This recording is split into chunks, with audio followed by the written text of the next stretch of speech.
அதே போல் கடந்த 1.5 மாதங்களுக்கு முன்பு தீபக் ராஜா என்ற ஒரு இளைஞர் நான்குநேரியை சார்ந்த இளைஞர் அவர் படுகொலை செய்யப்பட்டார். அதில் கூலிப்படைகள் தான் சம்பந்தப்பட்டது.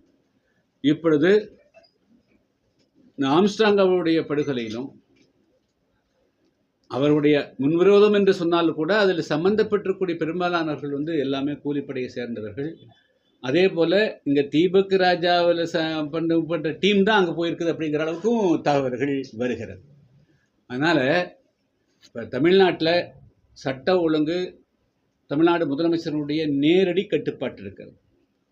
அவர் தேர்தலுக்கு முன்பாகவும் பின்பாகவும் அவர் சொல்லியிருக்கிறாரு, சட்டம் ஒழுங்கு என்னுடைய கையில் இருக்குது, நேரடியாக பார்வையில் இருக்குன்னு சொல்லியிருக்கிறார்.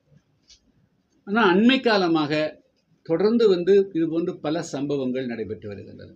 ஒரு வாரத்துக்கு முன்பு அதிமுகவினுடைய சேலம் மாவட்ட மாநகர பொறுப்பாளர் ஒருத்தர் சண்முகங்கிறது அவர்